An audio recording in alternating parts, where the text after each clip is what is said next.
जब मैं 10 साल का था, मेरे फादर की अचानक मौत हो गई। फिर लॉयर ने पूछा कि मैं अपनी मदर के साथ रहना चाहता हूँ या मेरे फादर के छोड़े हुए 200 मिलियन लेना चाहता हूँ। अपनी पिछली जिंदगी में मैं रोया था, माँ से चिपक कर उसके साथ रहने की भीख मांगी थी। आखिर में उसने मेरे फादर की डेथ कॉम्पेंसेशन ले ली और तुरंत पड़ोसी वोंग से शादी कर ली। ओह नहीं, मेरा मतलब अंकल श्याओ। उनकी नजरों में मैं एक बर्डन बन गया। आखिर में कंस्ट्रक्शन साइट पर काम करते करते मेरी मौत हो गई। मैं सिर्फ 28 साल का था जब मरा। अब पीछे मुड़कर उस पैथेटिक जिंदगी को देखता हूँ तो लगता है कि शुरू से अंत तक मैं पूरी तरह बेवकूफ था और अब फेट का वही क्रॉस रोड्स फिर मेरे सामने खड़ा था। मेरे सामने खड़ी औरत बारिश में भीगे पेयर ब्लॉसम की तरह रो रही थी। डैड, तुम हमें छोड़कर कैसे जा सकते हो? हम एक विडो और ऑर्फन अब कैसे झेंगे? वह दिल तोड़ देने वाली आवाज में चिल्ला रही थी। उसका शरीर मिट्टी की तरह ढीला पड़ चुका था। अगर कोई उसे पकड़ कर न रखे तो वह कभी भी जमीन पर गिर सकती थी। पिछली जिंदगी में मैं उसके इस एक्ट से धोखा खा गया था। मुझे लगा था कि वह सच में दुख से टूट चुकी है। मुझे लगा था कि वह मेरे बिना जी नहीं सकती। इसलिए मैं दौड़कर उसके पैरों से लिपट गया था और रोते हुए कहा था कि मुझे उसके साथ रहना है। और उसके बाद क्या हुआ? उसने मेरे फादर की जान की कीमत पर मिली कॉम्पेंसेशन ले ली। सिर्फ 3 मंथ्स के अंदर उसने खुशी खुशी दूसरी शादी कर ली, उसी आदमी से जिसे वह हमेशा अंकल श्याओ कहती थी और जो सपोजिडली हमारी मदद करता था। मेरे फादर की राख भी पूरी तरह ठंडी नहीं हुई थी और वह आदमी हमारे घर में आकर रहने लगा। वह उसी बेड पर सोया जहां कभी मेरे फादर सोते थे और मैं उस घर में एक्स्ट्रा अनवांटेड प्रेजेंस बन गया। एक ऐसा बर्डन जिसे वे अपने आसपास नहीं चाहते थे। शाओचोंग का एक बेटा था जो मुझसे 2 साल बड़ा था। उसे खुश करने के लिए वह मुझे कांटे की तरह ट्रीट करता था। लियोन मुझे बिना दया के मारता और डांटता था। मेरे फादर का छोड़ा हुआ पैसा उनके फैमिली के खाने पीने और मौज करने का कैपिटल बन गया। वही पैसा मेरे स्टेप ब्रदर के लिए गर्ल्स को इम्प्रेस करने और दिखावा करने का टूल बन गया। और मुझे ट्यूशन भरने के लिए स्क्रैप्स इकट्ठा करने पड़ते थे। हाई स्कूल खत्म होने से पहले ही मुझे काम पर भेज दिया गया। वे इसे जल्दी इंडिपेंडेंट बनाना कहते थे। मैंने पूरे 10 साल कंस्ट्रक्शन साइट्स पर ब्रिक्स उठाई। आखिरकार ओवरवर्क की वजह से मैं गिर पड़ा। मेरा शरीर जलते हुए स्टील बार्स के ढेर पर गिरा और फिर मैं कभी नहीं उठा। लेकिन अब मैं वापस आ चुका हूँ। लियोन मेरा हाथ पकड़कर कहती है, डरो मत शियांग, अब से मॉम तुम्हारा अच्छे से ख्याल रखेगी। उसने मुझे गले लगाया। उसके आंसू और नाक का पानी मेरे चेहरे पर फैल गया, लेकिन उसकी आंखों की गहराई में कुछ छिपा हुआ था, एक मुश्किल से दिखने वाली ग्रीड और अर्जेंसी। ये देखकर मैंने पिछली जिंदगी की तरह रोना चिल्लाना शुरू नहीं किया। मैं बस ठंडी आंखों से उसका परफॉर्मेंस देखता रहा। तभी मेरे फादर का पुराना दोस्त और लॉयर अंकल जाओ आगे आया। लॉयर जाओ ने आह भरी और मेरे शोल्डर पर हाथ रखा। फिर उसने अपने ब्रीफ केस से एक डॉक्यूमेंट निकाला। उसने भारी आवाज में कहा, लीलन शाओनिंग, यह निंगू की विल है जो उसने मरने से पहले बनाई थी। निंगू ने हर पॉसिबिलिटी के बारे में सोचा था। उसके पास टोटल 200 मिलियन की एसेट्स हैं, सब नोटराइज्ड हैं। अब 2 चॉइसेस हैं। पहली, अगर शियानिंग तुम्हारे साथ रहता है तो यह पैसा कॉम्पेंसेशन और चाइल्ड सपोर्ट के रूप में तुम्हारे कंट्रोल में रहेगा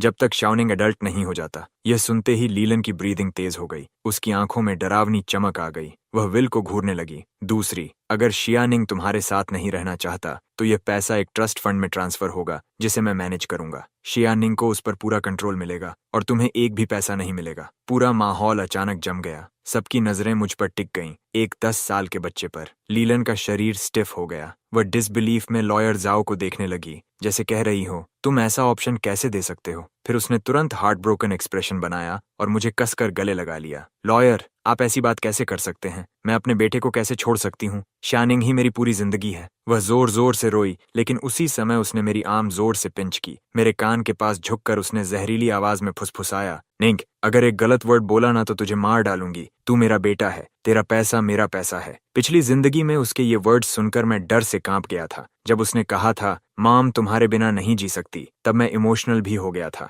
लेकिन अब मुझे सिर्फ घिन और नौजिया महसूस हो रहा था। मैं उसकी उंगलियों का कांपना महसूस कर सकता था। वह ग्रीफ की वजह से नहीं कांप रही थी, वह एक्साइटमेंट और नर्वसनेस थी। 200 मिलियन, उसने अपनी पूरी जिंदगी में इतना पैसा कभी नहीं देखा था। वह अभी से उस फ्यूचर की फैंटेसी देख रही थी जो उसे यह पैसा मिलने के बाद मिलने वाला था। जियाओचोंग के साथ खुशहाल जिंदगी के सपने देखते हुए मैं धीरे धीरे उसकी घुटन भरी पकड़ से खुद को छुड़ाने लगा। उससे अलग होने के बाद मैंने सिर उठाया। लॉयर जाओ की स्टन्ड नजरों से आंख मिलाकर मैंने साफ और धीरे धीरे कहा, अंकल जाओ, मैं दूसरा ऑप्शन चुनता हूँ। मैं 200 मिलियन चुनता हूँ। पूरा फ्यूनरल हॉल एकदम साइलेंट हो गया। इतनी खामोशी कि अगर सुई भी गिरती तो उसकी आवाज सुनाई देती। सब लोग जैसे फ्रीज हो गए। सब शौक में मुझे घूर रहे थे। उनके मुंह खुले रह गए थे। लीलैंड के चेहरे का दुखी एक्सप्रेशन तुरंत जम गया, फिर धीरे धीरे टूटने लगा और आखिर में शॉक और डिसबिलीफ में बदल गया। लियोन चीखी, निंग, तुमने क्या कहा? उसकी आवाज इतनी तेज थी कि कान फट जाए। मैंने शांत आवाज में फिर दोहराया, मुझे तुम नहीं चाहिए, मुझे पैसा चाहिए। लियोन पागलों की तरह चिल्लाई, क्या तुम पागल हो गए हो? बदतमीज बेटे, मैं तुम्हारी माँ हूँ। वह हिस्टेरिकल औरत की तरह मेरी तरफ झपटी और मुझे थप्पड़ मारने के लिए हाथ उठाया, लेकिन किसी ने उसकी रिस्ट पकड़ ली। उसे रोकने वाला लॉयर जाओ था। उसका चेहरा आयरन ग्रे हो चुका था। उसने सख्त आवाज में कहा, लेलन, शांत हो जाओ। ये ब्रदर निंग की मेमोरियल के सामने है और ये शिया का अपना चॉइस है। लियोन चीखी, इतना छोटा बच्चा क्या समझता है? जरूर तुमने इसे बहकाया है। लॉयर जाओ ने डिस्गस्ट के साथ उसका हाथ झटक दिया और कहा, मैं फिर कह रहा हूँ, ये ब्रदर निंग की विल है, इसका लीगल इफेक्ट है। अब जब सीआई ने अपना फैसला कर लिया है, मैं तुरंत प्रोसीजर शुरू करूंगा। आज से तुम उसकी लीगल गार्डियन नहीं रही। लेलोन पूरी तरह स्टन्ड रह गई। उसने मुझे देखा। उसकी आंखों में हेट्रेड और अनविलिंगनेस भरी हुई थी, जैसे मैं उसका दुश्मन हूँ। शायद वह समझ नहीं पा रही थी कि उसका हमेशा डरपोक और ओबीडियंट बेटा अचानक इतना कोल्ड और स्ट्रेंज कैसे हो गया। लेकिन अब मुझे उसकी परवाह नहीं थी। मैं लॉयर के पास गया, उसकी क्लोथ्स का किनारा पकड़ा और पूछा,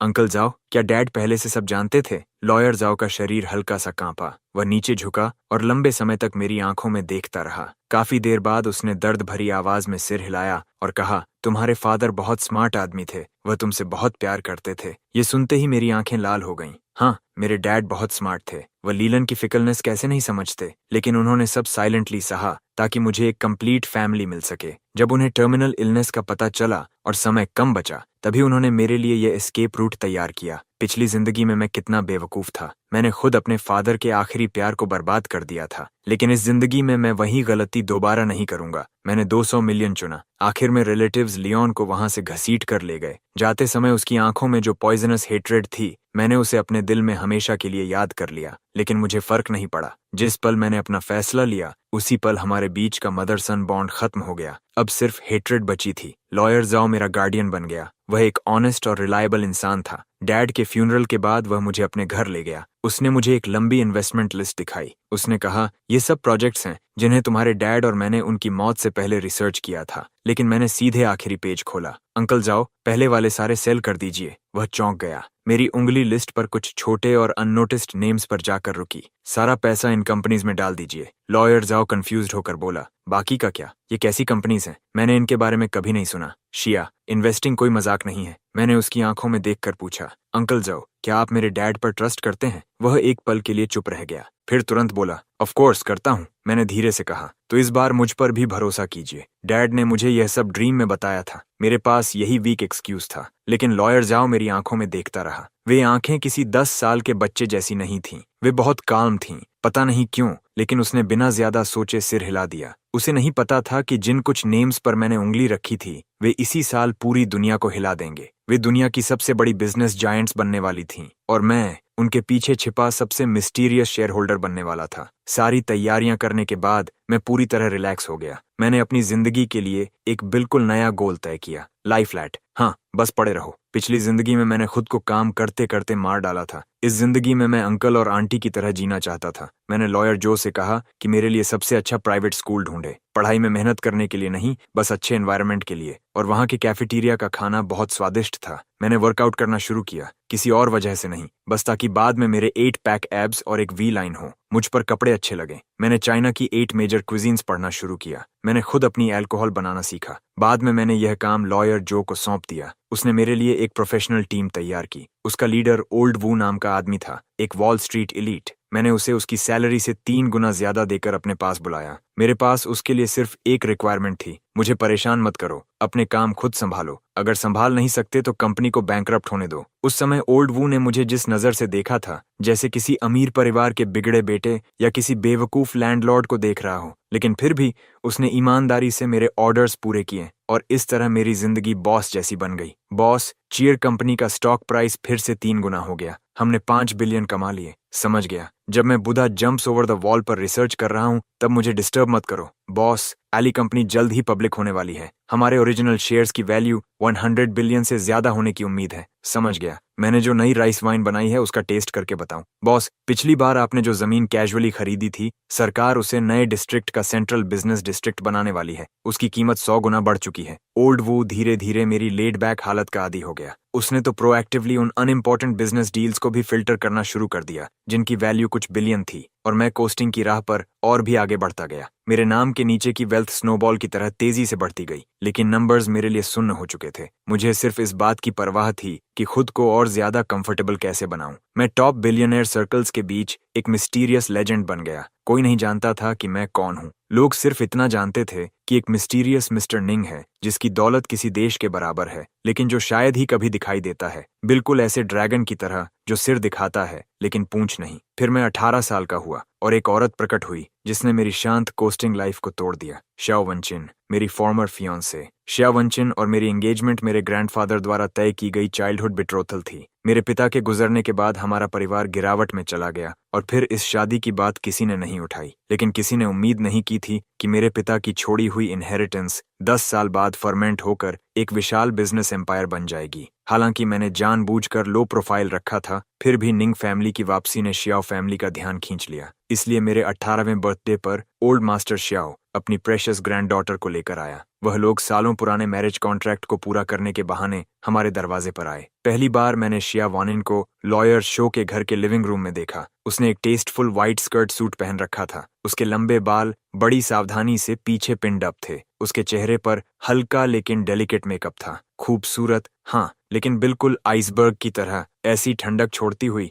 जो दूसरों को दूरी बनाए रखने की वार्निंग देती हो। वह एक स्ट्रॉन्ग करियर वुमन की मिसाल थी जिसे अपने परिवार की हेयर बनने के लिए पाला गया था। रैशनल, पावरफुल और काम। कहा जाता था कि 20 साल की उम्र में उसने डबल डॉक्टरेट हासिल कर ली थी। 22 साल की उम्र में उसने फैमिली बिजनेस संभाल लिया। उसके तरीके इतने रूथलेस थे कि बिजनेस के सबसे चालाक ओल्ड फॉक्सेस भी उससे सावधान रहते थे। उसकी दुनिया में सिर्फ करियर, इंटरेस्ट्स और डेटा थे। वह इमोशंस को सबसे बेकार कमजोरी मानती थी। Please have a seat. वह मेरे सामने बैठ गई, अपने पैर क्रॉस करते हुए। उसकी नजर स्कैनर की तरह सिर से पांव तक मुझ पर घूमी, बिना किसी छिपे हुए कंटेम्प्ट और स्क्रूटनी के। उस समय मैं अभी जिम से वापस आया था। मैंने लूज ट्रैक सूट पहन रखा था और मेरे बाल अभी भी पसीने से गीले थे। मैं आलस से सोफा पर टिक गया, कैजुअली एक एप्पल उठाया और उसका बाइट लिया। मेरा एटीट्यूड साफ तौर पर उसे पसंद नहीं आया। उसने हल्के से भौहें सिकोड़ लीं। मैंने सुना है कि हाई स्कूल ग्रेजुएशन के बाद तुमने पढ़ाई छोड़ दी। पढ़ाई बहुत टायरिंग होती है, तो अब क्या कर रहे हो? वर्कआउट, कुकिंग, वाइन ब्रूइंग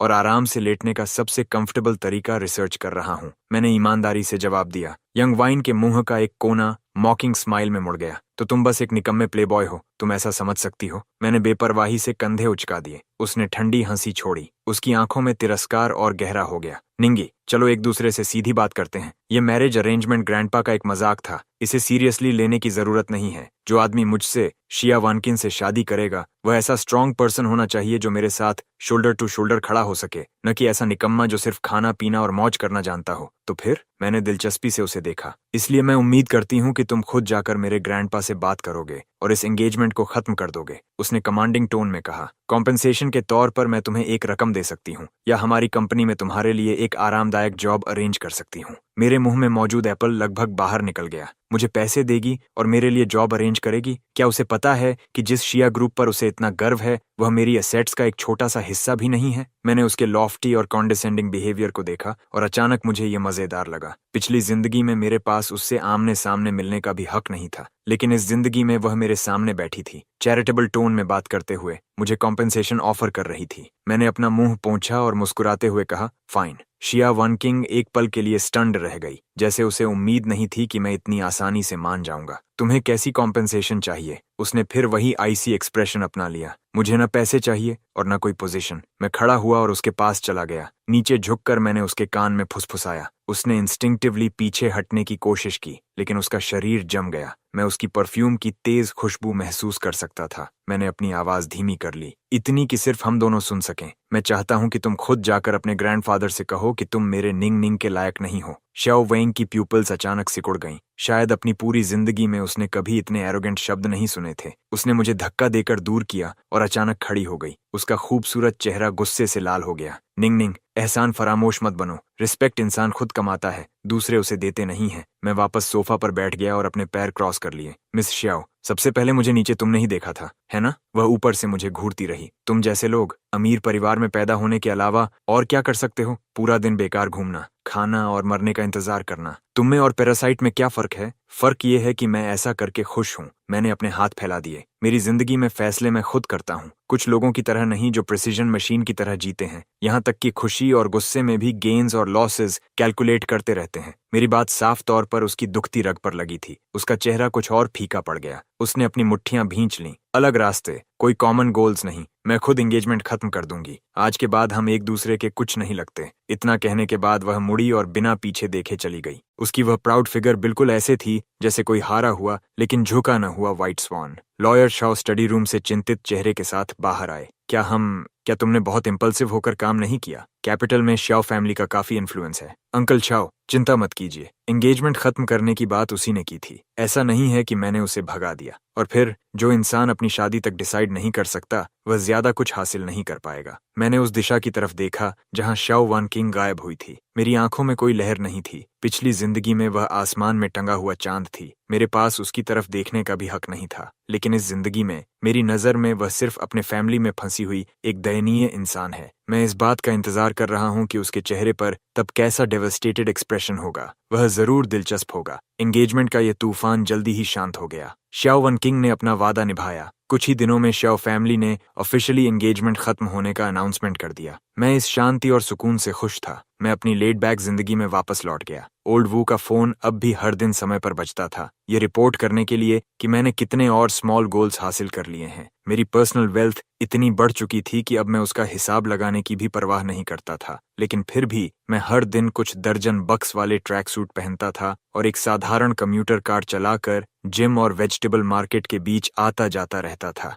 फिर एक दिन मेरी मुलाकात एक एंजल से हुई, एक ऐसी डिजर्ट शॉप के अंदर जो बंद होने वाली थी। वह शॉप पुराने शहर की गलियों के गहरे अंदर छिपी हुई थी। दुकान बहुत छोटी थी और एंटीक स्टाइल में सजाई गई थी। वहां कुछ लगभग खो चुकी ट्रेडिशनल चाइनीज डिजर्ट्स बेची जाती थीं। मैं दरवाजे पर लगे हैंड कार्व्ड वुडन साइन की तरफ खिंच गया। Today's special osmanthus flower steamed glutinous rice flower cake. ये डिजर्ट ऐसी चीज थी जो मेरे डैड बचपन में मेरे लिए बनाया करते थे। मैंने दरवाजा खोला। विंड चाइम से एक साफ और मधुर आवाज निकली। एक लड़की लाइट चैन चोंग सैम पहने पीछे से बाहर आई। उसके लंबे बाल उसकी कमर तक पहुंच रहे थे। उसने कोई मेकअप नहीं किया था। उसके चेहरे पर हल्की सी चौंकी हुई कंफ्यूजन थी। जिस पल मैंने उसे देखा मेरा दिल एक धड़कन छोड़ गया। ये एक बहुत अजीब एहसास था। वह शाओ वन किंग जितनी स्टनिंगली ब्यूटीफुल नहीं थी, लेकिन वह एक साफ स्प्रिंग की तरह थी, प्योर और क्लीन। सिर्फ उसे देखकर ही लोगों को शांति महसूस होती थी। क्या आपके पास अभी भी ऑस्मंथस शुगर स्टीम्ड चेस्टनट केक है? मैंने पूछा।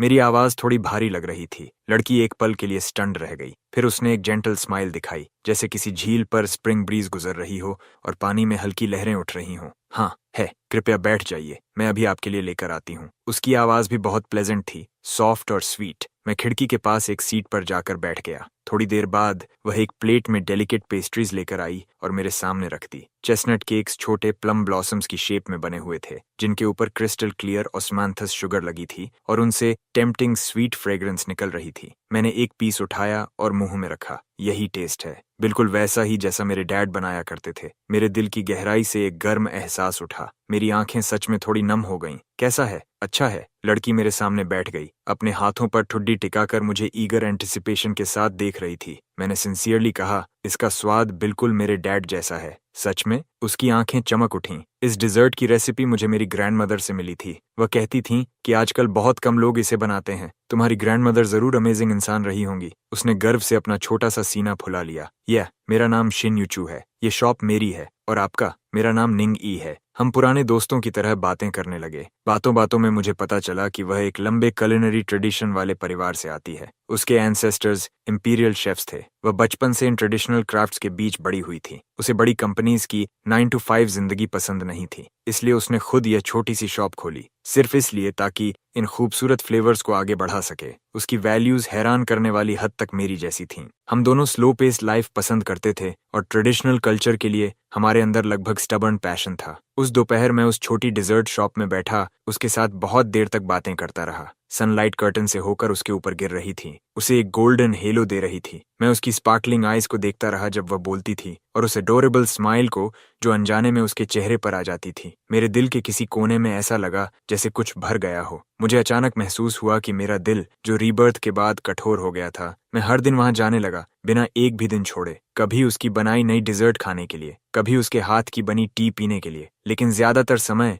मैं बस चुपचाप बैठकर उसे काम करते हुए देखता रहता था। वह बहुत बिजी रहती थी। शॉप में सिर्फ वही थी, इंग्रेडिएंट्स तैयार करना, गुड्स बनाना, कस्टमर्स को सर्व करना और सफाई करना। वह सब कुछ खुद करती थी, लेकिन उसने कभी शिकायत नहीं की। उसके चेहरे पर हमेशा एक संतुष्ट स्माइल रहती थी। मैंने उसकी मदद करना सीखना शुरू किया। शुरुआत में मैं डिशेस धोने में मदद करता था, फिर वेजिटेबल्स चुनने में। बाद में उसने मुझे अपनी बैक किचन में आने की भी अनुमति दे दी ताकि मैं उसे डिजर्ट्स बनाते हुए देख सकूं। उसकी किचन बड़ी नहीं थी, लेकिन बहुत साफ और व्यवस्थित थी। सारे यूटेंसिल्स बहुत नीटली अरेंज थे। जब वह काम करती थी तो बहुत फोकस्ड रहती थी, बिल्कुल किसी डिवाउट आर्टिस्ट की तरह। उसकी पतली उंगलियों को साधारण इंग्रेडिएंट्स को एक्सक्विजिट आर्ट पीसेस में बदलते देखना अपने आप में एक प्लेजर था। एक बार मैं उसकी मदद कर रहा था एक भारी फ्लावर बैग उठाने में। क्योंकि मैं अभी वर्कआउट खत्म करके आया था, मैंने सिर्फ एक टाइट वर्कआउट टैंक टॉप पहन रखा था। शिन्यू मेरे पीछे खड़ी होकर मेरे मसल्स को एफर्ट से टेंस होते हुए देख रही थी। उसके गाल हल्के लाल हो गए।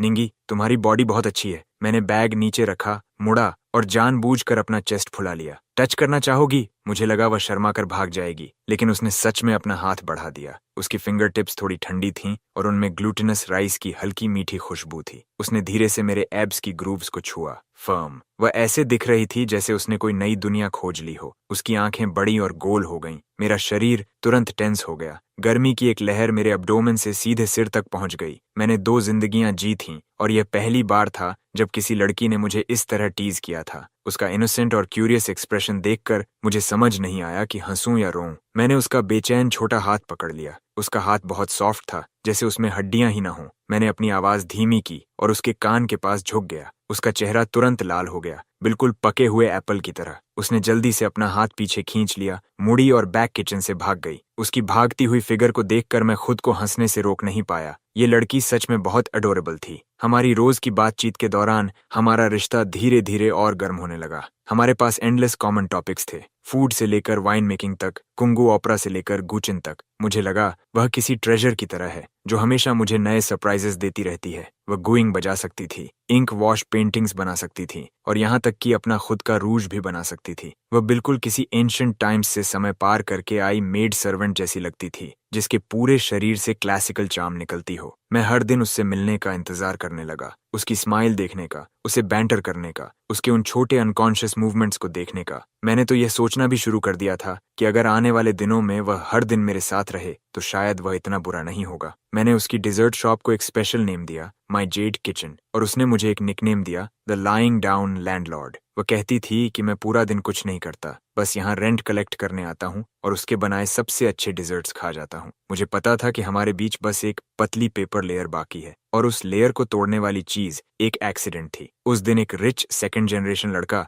स्पोर्ट्स कार में शॉप पर आया और पहली नजर में ही शिन्यूचू पर फिदा हो गया। वह स्लिक और ऑयली था, उसकी बातें बहुत फ्लिपेंट थीं। आते ही उसने पूरी शॉप खरीदने की कोशिश की और शिन्यूचू को अपने साथ चलने के लिए कहा। शिन्यूचू ने नेचुरली मना कर दिया। अपमानित होकर वह रिच गाय गुस्से में आ गया और शॉप में हंगामा करने लगा, काफी चीजें तोड़ दी। उस समय मैं बैक किचन में था, एक नई रेसिपी पर काम कर रहा था। बाहर का शोर सुनते ही मैं तुरंत बाहर भागा। मैंने शॉप को बर्बाद हालत में देखा और शिन्यू के छोटे चेहरे को डर से सफेद पड़ा हुआ। मेरे अंदर अचानक एक अनएक्सप्लेन्ड गुस्सा उमड़ पड़ा। दोनों जिंदगियों में मैं कभी इतना फ्यूरियस नहीं हुआ था। मैं शाइनी यूचू के सामने खड़ा हो गया और उस रिच गाय को ठंडी नजरों से घूरा। निकल जाओ, तू आखिर है कौन? मेरी बिजनेस में दखल देने की हिम्मत कैसे हुई? उस रिच गाय ने घमंड से मेरी नाक की तरफ उंगली उठाई। मैंने कुछ नहीं कहा, बस अपना फोन निकाला और ओल्ड वू को कॉल किया। ओल्ड वू, मेरे लिए एक लाइसेंस प्लेट चेक करो। 5 मिनट के अंदर इसे और इसकी फैमिली कंपनी को कैपिटल से गायब कर दो। रिच गाय एक पल के लिए फ्रीज हो गया, फिर जोर से हंस पड़ा। तूने तो मुझे डरा ही दिया। क्या तू खुद को मूवी में समझता है? 5 मिनट में मेरी फैमिली गायब कर देगा? तुझे पता भी है मेरा डैड कौन है? मैंने उसे शांत नजरों से देखा, जैसे किसी डेड मैन को देख रहा हूँ। 3 मिनट भी नहीं बीते थे कि उस रिच सेकंड जनरेशन का फोन बज उठा। उसने कॉल उठाई। उसके चेहरे की स्माइल तुरंत जम गई। क्या कहा आपने? कंपनी के अकाउंट्स फ्रीज हो गए, सारे कोलैबोरेशंस कैंसिल हो गए? ये कैसे पॉसिबल है?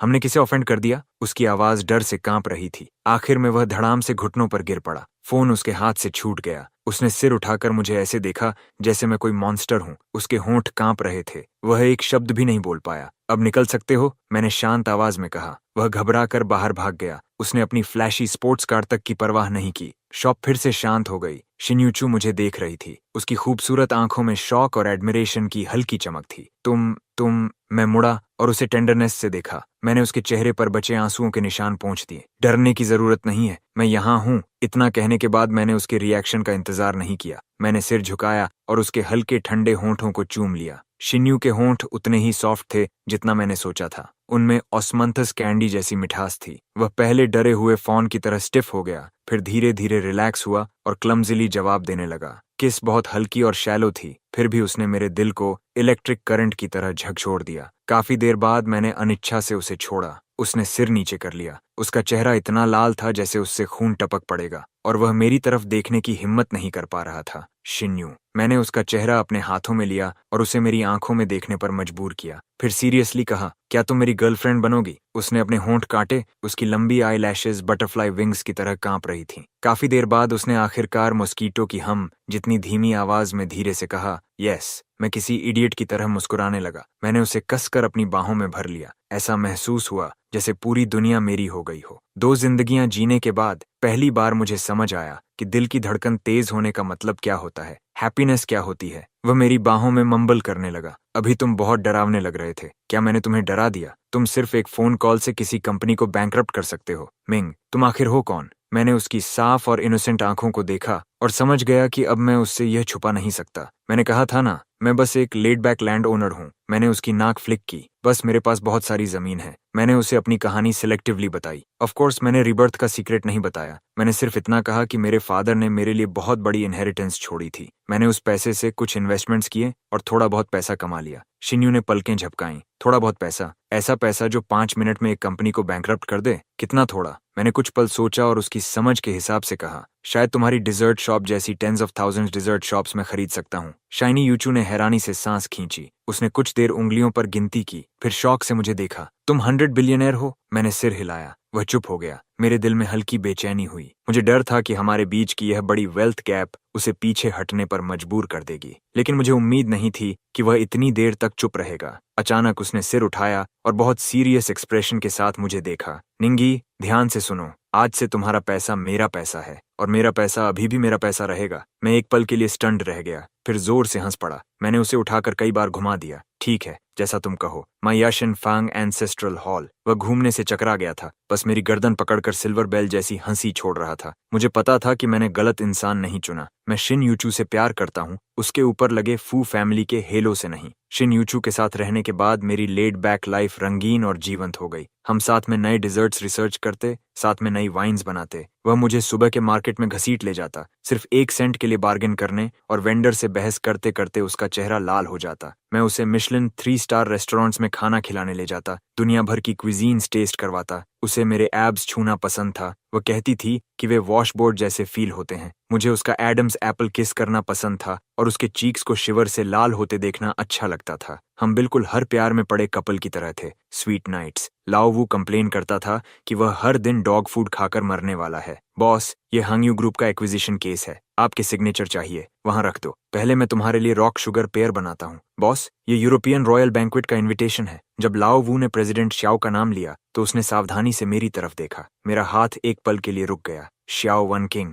मैंने यह नाम बहुत लंबे समय से नहीं सुना था। मैंने इंडिफरेंट टोन में पूछा, उसे मुझसे क्या चाहिए? ओल्ड वू ने समझाया, हाल ही में श्याओ ग्रुप को कैश फ्लो प्रॉब्लम्स का सामना करना पड़ रहा है। उन्हें तुरंत एक बड़े इन्वेस्टमेंट की जरूरत थी। उन्हें पता चला कि यिओन शनफोंग बहुत अच्छा कर रहा है और वे कोऑपरेशन मांगना चाहते हैं। एफन शनफोंग वही इन्वेस्टमेंट कंपनी है जिसे मैंने ओल्ड वू से बनवाया था, और यह मेरे विशाल बिजनेस एम्पायर का सिर्फ एक छोटा सा कोना है। लेकिन यही छोटा सा कोना भी श्याओ ग्रुप के लिए ऐसा बेहिम्मत है जिसकी तरफ उन्हें ऊपर देखकर बात करनी पड़ती है। वक्त कैसे पलट गया। तब वह अलूफ आइसबर्ग सीईओ, जिसने कहा था कि मैं उसके लायक नहीं हूं, अब खुद मेरे पास इन्वेस्टमेंट मांगने आने वाली है। मेरे होंठों के कोने पर प्लेफुल स्माइल आ गई। मैंने कहा, अगर बात करनी है तो खुद मेरे इंपीरियल किचन में आकर करे। इंपीरियल किचन यानी यूचू की डिजर्ट शॉप। ओल्ड वू कंफ्यूज्ड दिखा। उससे कहो प्रपोजल साथ लेकर आए ताकि मैं उसकी सिंसेरिटी देख सकूं। मैं सच में इंतजार कर रहा हूं उस पल का जब शाओ वान किंग मुझे और शाइनी यूचू को साथ देखेगी और समझेगी कि जिस ट्रैश को उसने सबसे ज्यादा नीचे समझा था वही अब ऐसा इंसान बन चुका है जिसकी तरफ उसे ऊपर देखकर बात करनी पड़ेगी। उसके चेहरे का एक्सप्रेशन कितना शानदार होगा। मैं सच में उसका इंतजार कर रहा हूं। जब लिटिल विंग आया, मैं बैक किचन में शाइनी यूचू के फेवरेट क्रैब रो सूप डम्पलिंग्स बना रहा था। मैंने व्हाइट शेफ कोट पहन रखा था, ऊपर एप्रन बंधा था और मेरे हाथों पर अब भी फ्लावर लगा हुआ था। शिन्यूचू छोटी बिल्ली की तरह पीछे से मुझे पकड़कर मेरी वेस्ट से लिपटी हुई थी। उसकी चिन मेरे शोल्डर पर टिकी थी। वह चुपके से अभी अभी स्टीम हुए क्रैब रो के बाइट्स खा रही थी और साथ ही मुझे इंस्ट्रक्शंस भी दे रही थी। यहाँ की प्लीट्स सुंदर नहीं है। ओ डियर, ये तो सिर्फ तुम्हें दिख रहा है इडियट। ये वाला मुश्किल से पास होता है। मैं तुम्हारा मास्टर इसे अप्रूव करती हूँ। मैं उसे मनमानी करने दे रहा था। बीच बीच में मैं सिर घुमाकर उसके चीक पर किस कर देता। किचन में खाने की खुशबू और हमारे बीच की स्वीट एटमॉस्फेयर भरी हुई थी। और तभी शियाओ वन किंग ने दरवाजा खोला और अंदर आई। आज उसने ब्लैक प्रोफेशनल सूट पहन रखा था। उसके बाल हमेशा की तरह परफेक्टली कोम्ड थे। उसके चेहरे पर एग्जॉस्टन और एंजाइटी थी, लेकिन फिर भी वह अपनी आईसीसीईओ फसाड बनाए रखने की पूरी कोशिश कर रही थी। लेकिन जैसे ही उसने सामने का सीन देखा, वह शॉक में पूरी तरह फ्रीज हो गई। शायद उसने सपने में भी नहीं सोचा होगा कि स्मूथ सेलिंग के पीछे का लेजेंडरी, मिस्टीरियस और ऑल पावरफुल बॉस असल में वही इंसान निकलेगा जिसे उसने कभी सबसे ज्यादा नीचे समझा था, वह यूजलेस वेस्ट। और उससे भी ज्यादा शॉकिंग बात यह थी कि वही वेस्ट अब एक छोटी डिजर्ट शॉप की बैक किचन में एप्रन पहनकर अपने हाथों से सूप बना रहा था और एक लड़की उसे पीछे से ऐसे हग किए हुए थी जैसे वह उस पर अपना क्लेम जता रही हो। शाओ वेंग का चेहरा पल भर में सफेद पड़ गया। उसकी आमतौर पर काल्म और रैशनल रहने वाली आंखों में शॉक, कंफ्यूजन और एक हल्की डिस्कम्पोजर भर गई जिसे शायद उसने खुद भी नोटिस नहीं किया। प्रेसिडेंट शाओ, आप आ गईं। मैंने ऐसे रिएक्ट किया जैसे अब जाकर मैंने उसे नोटिस किया हो। मैंने हाथ पोंछे, एप्रन उतारा और हल्के टोन में ग्रीटिंग दी। शिन्यू भी मेरे पीछे से अपना छोटा सा सिर बाहर निकालकर क्यूरियोसिटी से शाओ वन किंग को देखने लगी। फिर धीरे से मुझसे फुसफुसाई, निंगी, ये कौन है? बहुत फियर्स लग रही है, किसी बेगर जैसी। मैं मुस्कुराया और उसकी नाक पिंच कर दी। शाइनी चू खुद को हंसने से रोक नहीं पाई। शाओवा का चेहरा तुरंत सफेद से हरा और फिर हरे से लाल हो गया। एक शानदार दृश्य। उसने अपनी फिस्ट्स कस लीं। उसके नेल्स उसकी हथेली में गहराई तक धंस गए। उसने दांत भींचते हुए कुछ शब्द निकाले। निंगी, ज्यादा मत बढ़ो। ज्यादा? मैंने आईब्राउ उठाई। प्रेसिडेंट शाओ, अगर मुझे सही याद है तो वही आप थीं जिन्होंने कहा था कि हमारा एक दूसरे से कोई लेना देना नहीं है। अब आप खुद मेरे दरवाजे पर आई हैं। अगर भीख मांगने नहीं आई तो फिर किस लिए आई हैं? मैं शिन्यूचू को लेकर बाहर एक टेबल पर बैठ गया। मैंने उसके सामने स्टीमिंग सूप डम्पलिंग्स की बास्केट रख दी। ट्राई करो, अभी अभी स्टीमर से निकले हैं। तभी मैंने धीरे से अपनी नजर शाओ वन किंग की तरफ घुमाई। मैंने हाथ से उसे बैठने का जेस्चर दिया। प्रेसिडेंट शाओ, बैठिए, जो कहना है कहिए। मेरा एटीट्यूड कैजुअल और डिसमिसिव था, जैसे मैं किसी इनसिग्निफिकेंट इंसान को टाल रहा हूँ। ये बिल्कुल वैसी बिजनेस नेगोशिएशन नहीं थी जैसी उसने इमेजिन की थी। यहाँ कोई टेंशन नहीं थी, कोई वर्बल स्पारिंग नहीं, सिर्फ डोमिनेशन, पूरी तरह naked domination. Shao one king ने गहरी सांस ली और खुद को काम करने की कोशिश की। उसने अपनी बैग से एक थिक फोल्डर निकाला और मेरे सामने सरका दिया। मिस्टर निंग, ये शियो कॉर्पोरेशन का अगले 5 इयर्स का डेवलपमेंट प्लान है, साथ ही हमारा करंट फाइनेंसिंग प्रपोजल भी। I hope. स्टॉप। मैंने हाथ उठाकर उसे बीच में ही रोक दिया। प्रेसिडेंट शाओ, मुझे लगता है आपने एक बात गलत समझ ली है। क्या इस समय आप मुझसे भीख मांग रही हैं? उल्टा नहीं। मैं अपनी चेयर पर पीछे टिक गया और धीरे धीरे जानबूझकर कहा, मुझे आपके प्लान में कोई इंटरेस्ट नहीं है। मैं सिर्फ आपसे एक सवाल पूछना चाहता हूँ। मैंने अपने पास बैठी शिन्यूचू की तरफ इशारा किया, फिर अपनी तरफ। क्या आपको लगता है कि वह और मैं एक अच्छे मैच हैं? शाओ वेंग्स का शरीर अचानक स्टिफ हो गया। वह मुझे घूरती रही, फिर मेरे बगल में बैठी शिन्यूचू की तरफ देखने लगी, जो ब्लिसफुल एक्सप्रेशन के साथ छोटे छोटे बाइट्स लेकर सूप डम्पलिंग्स खा रही थी। उसके होंठ हल्के हिले, लेकिन एक शब्द भी बाहर नहीं निकला। ओ मैच! यह सवाल किसी तेज चाकू की तरह था, जो बेरहमी से उसके प्राउड हार्ट में घुस गया। उसके सामने बैठा आदमी हैंडसम था, वेल्थी था, उसके पास इमेंस पावर और इन्फ्लुएंस था। फिर भी वह एक साधारण लड़की के लिए अपने हाथों से खाना और सूप बना रहा था। उसकी आंखों में जो एडोरेशन थी, वह ऐसी टेंडरनेस थी जो उसने पहले कभी नहीं देखी थी। और वह लड़की साधारण कपड़ों में होने के बावजूद प्योर स्माइल और क्लियर आईज के साथ ऐसी हैप्पीनेस बिखेर रही थी जो लव्ड होने से पैदा होती है। वे दोनों साथ बैठे थे जैसे किसी पीसफुल लाइफ की सीरीन पिक्चर हो, और वह खुद एक्सपेंसिव सूट पहनकर थिक प्रपोजल पकड़े यहाँ किसी क्लाउन की तरह बैठी थी, इस आदमी की पिटी का एक टुकड़ा मांगती हुई। कभी वह मेरे सामने सामने खड़ी होकर कॉन्डिसेंडिंग टोन में कहती थी कि मैं उसकी दुनिया से बाहर निकल जाऊं, और अब हालात पलट चुके थे। ओवरवेलमिंग आयरनी और रिग्रेट किसी टाइडल वेव की तरह उसे निगल गए। उसका प्राइड, उसकी रैशनैलिटी इस पल टुकड़ों में टूट चुकी थी। उसने मुश्किल से बोलने की कोशिश की। उसकी आवाज अब उसकी अपनी जैसी नहीं लग रही थी। तुम दोनों एक अच्छे मैच हो, ऐसा है? शाओइंग्स के चेहरे से आखिरी रंग भी गायब हो गया। उसे पता था कि मैं उसे ह्यूमिलिएट कर रहा हूँ, उन्हीं शब्दों को उसी पर वापस इस्तेमाल करके जो उसने कभी मुझसे कहे थे। मिंगी, मैं मानती हूँ कि उस समय मैं अंधी थी। उसने आंखें बंद कर लीं, जैसे सारी ताकत जुटा रही हो। मैं तुमसे माफी मांगती हूँ, लेकिन बिजनेस बिजनेस है और पर्सनल पर्सनल। सू ग्रुप के साथ ये कोऑपरेशन सच में बहुत इंपॉर्टेंट है। मैं तुमसे विनती करती हूँ। मुझसे भीख मांग रही हो? मैंने उसे बीच में रोका। प्रेसिडेंट श्याओ, किस कैपेसिटी में मुझसे भीख मांग रही हो? मेरी एक्स फियंसे के रूप में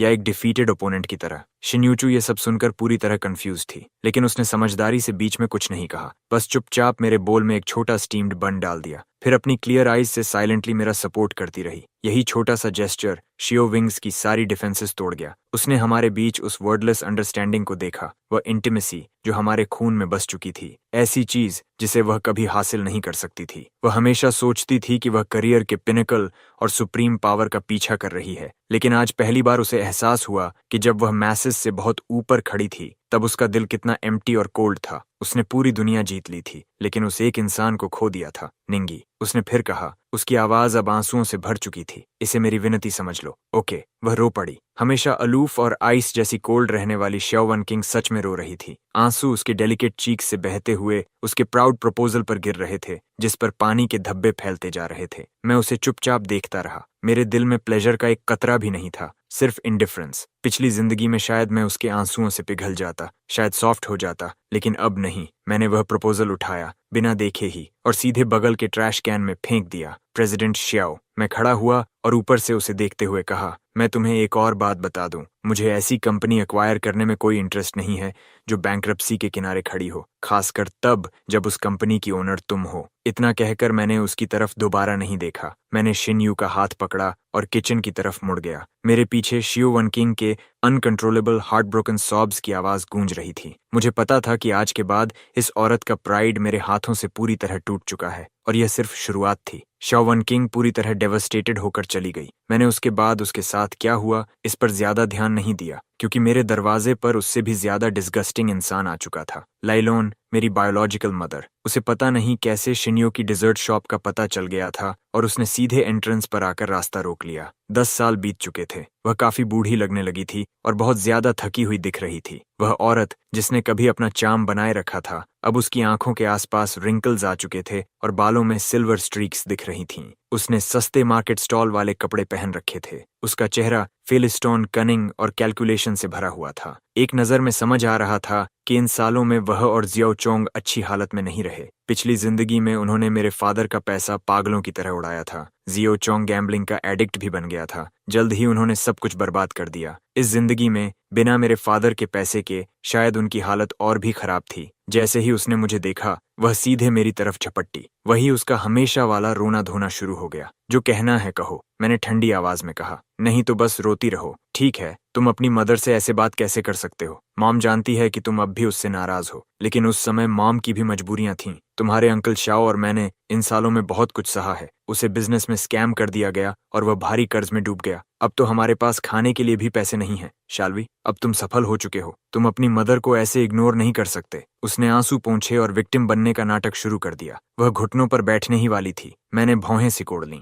शिन्यू शॉप से बाहर आई। ये देखकर वह थोड़ी कंफ्यूज्ड हो गई। निंगी, ये कौन है? एक इरेलेवेंट इंसान। मैंने शिनयूचू को अपने पीछे कर लिया। मैं नहीं चाहता था कि वह इस गंदे सीन से प्रभावित हो। लेइलन चीखी और शिनयूचू की तरफ उंगली उठाई। मैं इरेलेवेंट कैसे हूँ? मैं उसकी मदर हूँ, उसकी असली मदर। और तुम कौन हो? एक विक्सन जो मेरे बेटे को बहकाने की कोशिश कर रही है। हमारे फैमिली के पैसे के पीछे हो ना? शिन्यू का चेहरा सफेद पड़ गया। मेरा एक्सप्रेशन पूरी तरह डार्क हो गया। मैंने धीरे धीरे हर शब्द अलग बोलते हुए कहा। मेरी आवाज बर्फ जैसी ठंडी थी। मैं आखिरी बार कह रहा हूँ, निकल जाओ। मैं नहीं जाऊंगी। निंगी, आज तुम्हें मुझे पैसे देने ही होंगे। 1 मिलियन नहीं, 10 मिलियन, वरना मैं यहीं बैठी रहूंगी और कभी नहीं जाऊंगी। और मैं तुम पर अपनी मदर को अबैंडन करने का केस भी करूंगी। लियोन ने टेंट्रम करना शुरू कर दिया। उसे लगा मैं अब भी वही पुशओवर हूँ जिसे वह मैनिपुलेट कर सकती है। उसे लगा कि मुझे अपनी रेप्यूटेशन की परवाह होगी, लोग क्या सोचते हैं इसकी चिंता होगी। वह गलत थी। मैंने उसके अगली चेहरे को देखा और अचानक मुस्कुरा दिया। फाइन, तुम मुझ पर केस करना चाहती हो? मैं तुम्हें वह मौका दूंगा। मैंने अपना फोन निकाला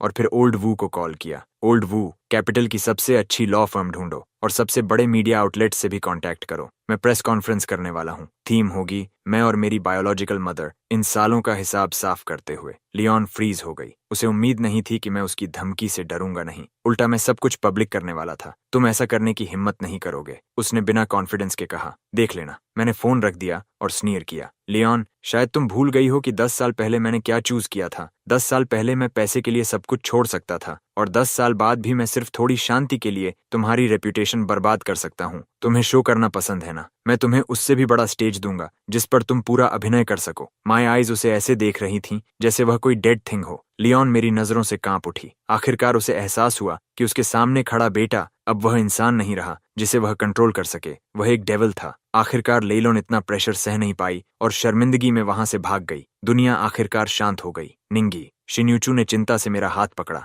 क्या वह सच में तुम्हारी मदर है? पहले थी। मैंने उसका हाथ पलटकर अपने होठों से लगाया और किस किया। अब नहीं, अब से तुम ही मेरी एकमात्र फैमिली हो। शिन्यू ने मुझे देखा। उसकी आंखों में सिंपैथी के आंसू भर आए। उसने और सवाल नहीं किए, बस टिप्टो पर खड़ी होकर मुझे गर्मजोशी से हग कर लिया। डरना मत, अब से मैं तुम्हारे साथ हूँ। मैंने उसे पकड़े रखा और महसूस किया कि मेरी पिछली जिंदगी से बचा हुआ डार्कनेस धीरे धीरे उसकी सनशाइन से मिट रहा है। हाँ, अब भी वह मेरे पास है, यही काफी है, मैंने सोचा। मुझे लगा था कि लाइलॉन को डराने के बाद वह यहीं रुक जाएगी, लेकिन मैंने उसकी शेमलेसनेस को अंडर एस्टिमेट कर दिया। कुछ दिनों बाद इंटरनेट अचानक मेरे बारे में डर्ट से भर गया। मिस्टीरियस बिलियनर निंगी की सच्चाई सामने आई। मॉडर्न डे चेन शिमी। उसने एक वेल्थी वुमन से शादी करने से मना कर दिया और अपनी डेस्टिट्यूट मदर को छोड़ दिया। टुडेज सीक्रेट, एक 100 बिलियनर की रैग्स टू रिचेस स्टोरी असल में अपनी ही मदर को निचोड़कर बनाई गई। बायोलॉजिकल मदर की टीयरफुल एक्यूजेशन। मेरा बेटा एक विक्सन के बहकावे में आ गया। एक के बाद एक टीयर जर्किंग एसेज मुझे एक अनग्रेटफुल मनी ग्रबिंग इनग्रेट की तरह पेश कर रहे थे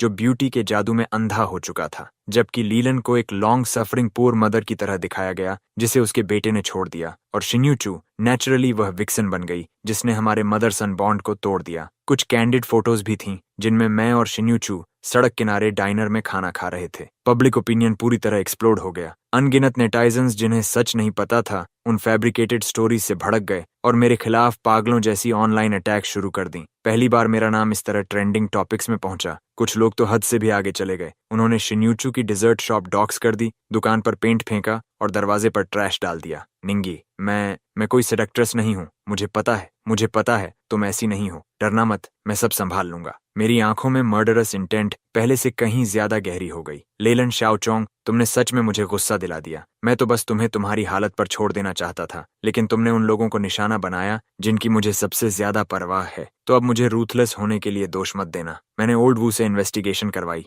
रिजल्ट्स जल्दी आ गए। इस सब के पीछे सच में लेलन और शाओचोंग ही थे। उन्होंने एक third rate marketing company hire की, पैसे देकर फेक फॉलोअर्स खरीदे और इस पूरे ड्रामा को खुद डायरेक्ट और एक्ट किया। लेकिन जिसने मुझे और ज्यादा सरप्राइज किया वह यह था कि इस मैटर के पीछे शियाओ वनकिंग का शैडो भी था। हालांकि उसने सीधे पार्टिसिपेट नहीं किया, लेकिन उसके बैनर के नीचे चलने वाली पीआर कंपनी ने इस पब्लिक ओपिनियन वॉर को फ्यूल करने में रोल निभाया। फाइन, बहुत बढ़िया। एक मेरी शेमलेस बायोलॉजिकल मदर, दूसरी मेरी अनविलिंग एक्स फियांसे। चूंकि तुम्हें टीम अप करना इतना पसंद है तो मैं तुम दोनों को साथ में हेल भेजूंगा। मैंने चीजें क्लियर करने की कोई जल्दी नहीं दिखाई, ना ही ट्रेंडिंग टॉपिक्स हटवाए। मैंने पब्लिक ओपिनियन को और फर्मेंट होने दिया। मैं चाहता था कि वे जितना ऊपर चढ़ें उतना ही बुरी तरह गिरें। 3 दिन बाद जब पूरे इंटरनेट का कॉन्डेमनेशन अपने पीक पर पहुंच गया तब मैंने वह प्रेस कॉन्फ्रेंस रखी। यह सब मैंने लाइलॉन के लिए तैयार किया था। वेन्यू कैपिटल के टॉप 7 स्टार होटल का सबसे बड़ा बैंक्वेट हॉल था। मैंने पूरे देश के 100 से ज्यादा मेन स्ट्रीम मीडिया आउटलेट्स को इनवाइट किया। स्केल अनप्रेसिडेंटेड था। लाइलॉन को भी वहां बुलाया गया। शायद उसे लगा कि मैं फाइनली झुक जाऊंगा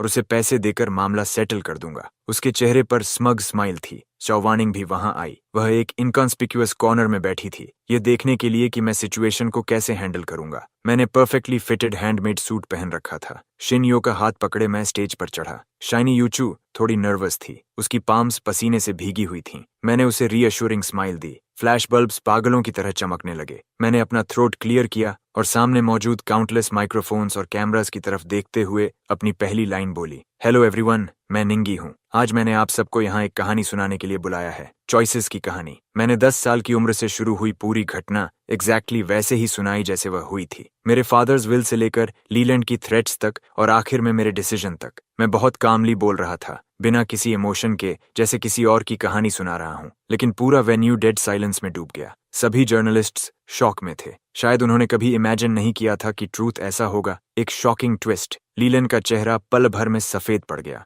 वह स्टेज पर चढ़कर बहस करने की कोशिश करने लगी, लेकिन मेरे अरेंज्ड बॉडीगार्ड्स ने उसे मजबूती से रोक लिया। ऑफ कोर्स, सिर्फ वर्ड्स प्रूफ नहीं होते। मैंने फिंगर स्नैप की। मेरे पीछे का जायंट स्क्रीन जल उठा और एक रिकॉर्डिंग चलने लगी। वह 10 साल पहले फ्यूनरल के समय की रिकॉर्डिंग थी। लीन की वह थ्रेट जो उसने मेरे कान में फुसफुसाई थी। अगर तुमने एक भी गलत बात कही तो मैं तुम्हें मार डालूंगी। तुम मेरे बेटे हो, तुम्हारा पैसा मेरा पैसा है। वॉइस क्रिस्टल क्लियर थी। लॉयर जो ने उसे उस रिकॉर्डिंग डिवाइस से रिट्रीव किया था जो वह उस समय साथ लेकर चलता था। मेरे फादर लाइफ में बहुत सस्पिशियस थे और लॉयर ने उसे जस्ट इन केस संभाल कर रखा था। पूरी कॉन्वर्सेशन उस समय रिकॉर्ड हो गई थी। किसी ने नहीं सोचा था कि वह आज काम आएगी। जैसे ही रिकॉर्डिंग चली, पूरा वेन्यू शॉक से फट पड़ा। रिपोर्टर्स के कैमरा फ्लैशेस सब लैलन की तरफ घूम गए, जिसका चेहरा अब राख जैसा सफेद था। लैलन हिस्टेरिकली चीखने लगी, ये फेक है, इसे डॉक्टर किया गया है। मैं स्मर्क किया। फेक? तो फिर इसका क्या? क्या ये भी फेक है? बिग स्क्रीन बदल गया। एक वीडियो चलने लगा। ये मेरे फादर की डेथ के 1 महीने बाद का था।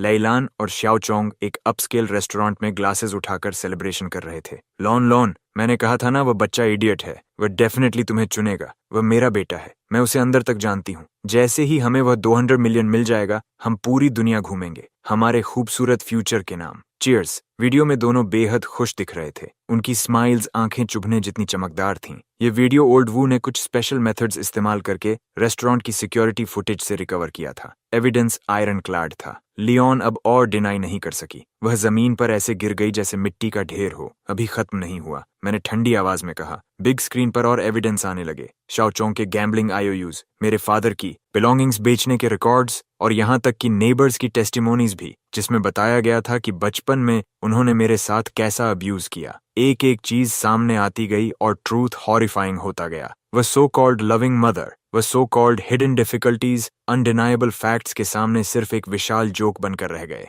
पूरा प्रेस कॉन्फ्रेंस लेलन और जियाओचोंग की पब्लिक एग्जीक्यूशन बन गया, खुलेआम, शुरू से आखिर तक। और मैं बस एक काल्म ऑब्जर्वर की तरह खड़ा था। आखिर में बिग स्क्रीन एक डॉक्यूमेंट पर फ्रीज हो गया। मदर सन टाइज सीवर करने का स्टेटमेंट। मैंने माइक्रोफोन उठाया। मैं हियर बाय फॉर्मली अनाउंस करता हूँ। मेरी आवाज पूरे वेन्यू में गूंज उठी। आज के बाद मैं मिस लियोन से हर रिश्ता तोड़ता हूँ। अब से बीमारी और सेहत में, शादी और मौत में हमारा कोई संबंध नहीं होगा। फर्दरमोर, मैं थोड़ा रुका। मेरी नजर कॉर्नर में बैठी शियाओ वन किंग की तरफ गई। उन सभी इंडिविजुअल्स और एंटिटीज के खिलाफ जिन्होंने मैलिशियसली मुझे और मेरी फियांसे मिस शिन्यूचू को स्लैंडर किया। मेरी लीगल टीम पूरी लीगल लायबिलिटी परस्यू करेगी, including the PR firm under the Xiao group. Xiao wings का शरीर झटके से कांप उठा। उसने सिर उठाकर मेरी आईसी गेज से नजर मिलाई। उसके चेहरे से सारा रंग गायब हो गया। उसे पता था कि मैं उसके खिलाफ वॉर डिक्लेयर कर चुका हूँ और उसे यह भी पता था कि वह पूरी तरह हार चुकी है। उसी रात प्रेस कॉन्फ्रेंस हर मीडिया आउटलेट की टॉप हेडलाइन बन गया।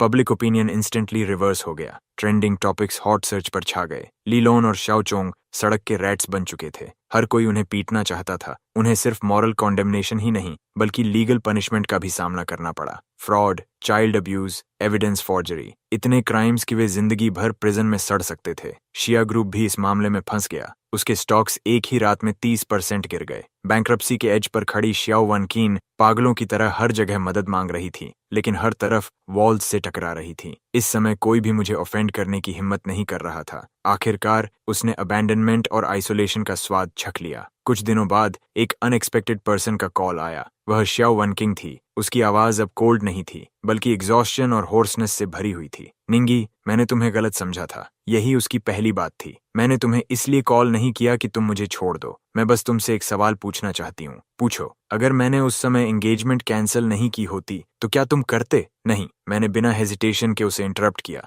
शियाओ वन किंग, तुम कभी मेरी दुनिया में आई ही नहीं और कभी आ भी नहीं सकती थी, क्योंकि तुमने मुझे कभी समझा ही नहीं। तुमने सिर्फ वही देखा जो तुम देखना चाहती थी। तुमने सिर्फ उसी इंसान को पसंद किया जिसे तुमने इमेजिन किया था। और शुरू से आखिर तक मैं सिर्फ एक ऑर्डिनरी आदमी बनना चाहता था जो उस इंसान के लिए खाना बनाए जिससे वह प्यार करता है। दूसरी तरफ लंबी साइलेंस छा गई। आखिर में बस एक हल्की सी आवाज आई, जैसे कोई दिल टूट रहा हो। I understand. उसने फोन काट दिया। मुझे पता था कि यह औरत अब अपनी पूरी जिंदगी में मुझे दोबारा डिस्टर्ब नहीं करेगी। शायद वह अपना बिजनेस एम्पायर फिर से खड़ा कर ले अपने तरीके से, लेकिन उसकी दुनिया में हमेशा एक मिसिंग पीस रहेगा, वह पजल पीस जिसका नाम हैप्पीनेस है। और मैं अपनी हैप्पीनेस पहले ही पा चुका था। मैंने फोन बंद किया और किचन में चला गया। शाइनी चू व विनी द पू एप्रन बांध रही थी जो मैंने उसे खरीदा था। वह हमिंग कर रही थी, क्लमजिली डम्पलिंग्स रैप करना सीख रही थी। उसके चेहरे पर फ्लावर लगा हुआ था। जैसे ही उसने मुझे अंदर आते देखा, उसने मुझे बड़ी स्माइल दी। शेफ, आकर अपने head of the imperial kitchen की मदद करो। आज मैं 3 फ्रेश फिलिंग डम्पलिंग्स खाना चाहती हूँ। विंडो से सनलाइट अंदर आ रही थी। वह उसके लवली फेस पर पड़ रही थी, वार्म और ब्यूटीफुल। मैं उसके पास गया, पीछे से उसे हग किया और उसके नोज पर लगे फ्लावर पर किस किया। As you wish my queen. Wealth बस फ्लीटिंग क्लाउड्स है। ये सारी चीजें इस पल में पूरी तरह अनइम्पॉर्टेंट हो चुकी थीं। मैं सिर्फ अपने सामने खड़ी इस लड़की को पकड़ कर रखना चाहता था। पूरी जिंदगी उसके लिए खाना बनाना चाहता था। पूरी जिंदगी उसकी स्माइल देखना चाहता था। इस जिंदगी में रीबॉर्न होकर मैंने 200 मिलियन इस्तेमाल करके अपने पास्ट से सारे टाइज तोड़ दिए, लेकिन मैंने कभी नहीं सोचा था कि आखिर में मुझे पूरी दुनिया वापस मिल जाएगी। एक ऐसी दुनिया जिसमें वह थी।